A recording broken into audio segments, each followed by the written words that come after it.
Hello friends, आपका स्वागत है हमारे चैनल पर। मेरा नाम है ध्रुव और आप लोग देख रहे हैं द लर्नर्स कम्युनिटी। आज की वीडियो में हम लोग बात करेंगे फर्स्ट सेमेस्टर के हिस्ट्री सब्जेक्ट के बारे में, जिसका नाम है एंशिएंट सोसाइटीज। ये आपके सब्जेक्ट का नाम है और ये आपके इस सब्जेक्ट का यूनिक पेपर कोड है।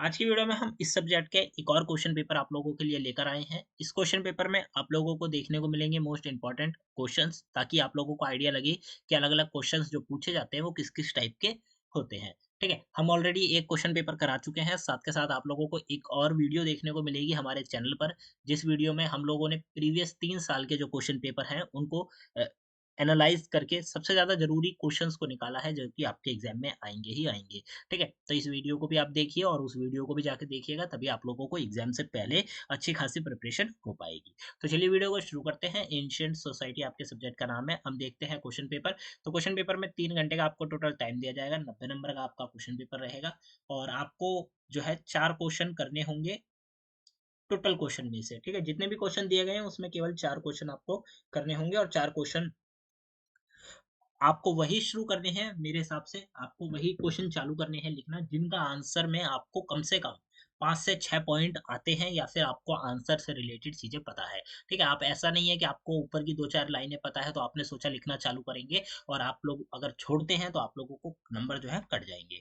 ठीक है, तो इस हिसाब से आपको ध्यान रखना है। बात करें क्वेश्चन की, तो पहला क्वेश्चन आपका यहाँ पे बनता है कि सामाजिक जटिलताओं और आर्थिक परिवर्तन के विकास में धातु प्रौद्योगिकी की भूमिका पर चर्चा कीजिए।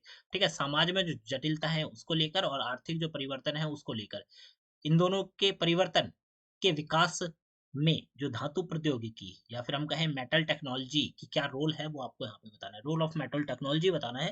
ठीक है, development of social and complexity and economic changes, ये आपको यहाँ पे बताना है। क्वेश्चन नंबर आपका 1 होता है। क्वेश्चन नंबर 2 आपका आता है, जिसमें पूछा गया है कि शहरी क्रांति शब्द का मूल्यांकन कीजिए, सभ्यता के उद्भव के संदर्भ में इसका क्या महत्व था। शहरी क्रांति जो शब्द है इसका पहले आपको ये बताना है, मूल्यांकन करना है। ठीक है, evaluate the term urban revolution, what was its significance in context to the emergence of civilization। सभ्यता के उद्भव में जो शहरी क्रांति है इसका क्या महत्व रहा है, आपको ये भी बताना है। जब कोई सभ्यता उद्भव में आई, ठीक है, ये हम अभी की बात नहीं कर रहे, पुराने टाइम की बात कर रहे हैं, तो सभ्यता के उद्भव में जो शहरी क्रांति है उसके संदर्भ में मतलब उसका क्या महत्व रहा है, ये आपको यहाँ पे बताना है।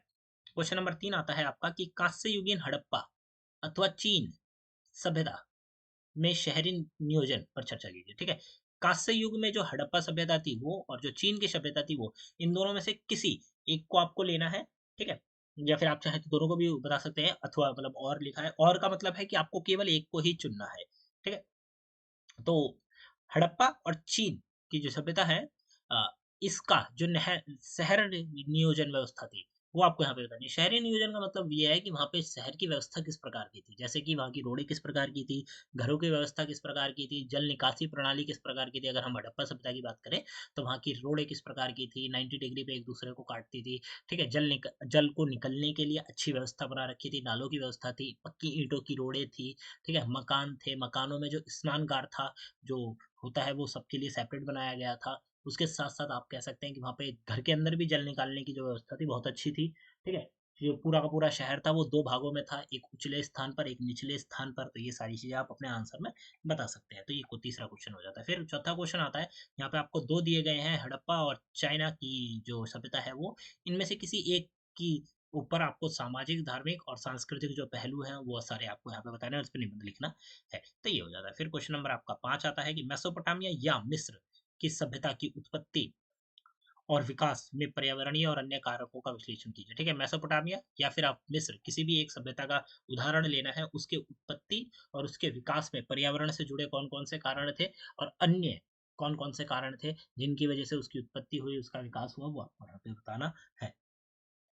क्वेश्चन नंबर आपका 6 आता है कि मेसोपोटामिया अथवा मिस्र सभ्यताओं की अर्थव्यवस्था तथा व्यापार पर चर्चा कीजिए। ठीक है, मेसोपोटामिया और जो मिस्र है उसकी जो सभ्यता है, ठीक है, सभ्यता की जो अर्थव्यवस्था थी वो मतलब उस सभ्यता की जो इकोनॉमी थी वो, और जो वहाँ की व्यापार व्यवस्था थी वो, इन दोनों के ऊपर आपको क्या करनी, चर्चा करनी है।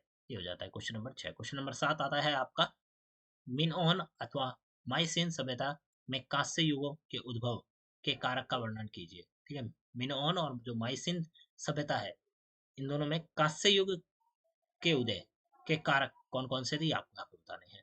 फिर क्वेश्चन नंबर 8 आता है, लास्ट क्वेश्चन आता है आपका इस क्वेश्चन पेपर का, जिसमें आपको लास्ट में 4 टॉपिक दिए जाएंगे। किन्हीं 2 टॉपिक के ऊपर आपको क्या लिखना है, शॉर्ट नोट लिखना है। टॉपिक यहाँ पे क्या क्या है, कांस्य युग है, संस्कृति और सभ्यता है, मेसोपोटामिया अथवा मिस्र में राज्य गठन है, और फिर मिनओन अथवा माइसिन जो समाधान है, प्रथा हुआ है। तो यहाँ पे 4 टॉपिक दिए गए, 4 में से किन्हीं 2 टॉपिक के ऊपर आपको लिखना होगा। टॉपिक यहाँ पे अगर हम बात करें तो मेसोपोटामिया अथवा मिस्र के राज्य गठन का टॉपिक रिपीट हो सकता है। मिनओन अथवा माइसिन की जो माइसिनी की जो समाधान प्रथा है, ये वाला रिपीट हो सकता है। और कांस्य युग से रिलेटेड टॉपिक जो है वो रिपीट हो सकते हैं। तो इन टॉपिक्स को पढ़ के जाइएगा आप लोग अच्छे से, इजी रहेगा आप लोगों के लिए एग्जाम में प्रिपरेशन करना और आप लोगों के लिए अपना आंसर बना के लिखना। ठीक है, इंसेंस सोसाइटी जो आपका सब्जेक्ट का नाम है, हमने यहाँ पे इसके क्वेश्चन पेपर को कवर अप किया। काफी ज्यादा इंपॉर्टेंट क्वेश्चन पेपर है। अगर आप ये क्वेश्चन पेपर साथ के साथ हमारी जो पिछली 2 वीडियो देख कर जाते हैं, आप लोगों को कहीं और से पढ़ने की जरूरत नहीं पड़ेगी। आप लोगों को बस इन क्वेश्चन से रिलेटेड चीजें पढ़ के जानी है, आप लोग इजिली पेपर कर पाएंगे। तो जाके चेक जरूर करिएगा, डिस्क्रिप्शन बॉक्स में आप लोगों को नोट्स मिल जाएंगे इंश्योरेंस सोसाइटी सब्जेक्ट्स के, और हमारे साथ जुड़ने के लिए आपको लिंक मिल जाएगी टेलीग्राम और इंस्टाग्राम की, जरूर चेक करिएगा। मिलते हैं अगली वीडियो में। Thanks for visiting on my channel guys.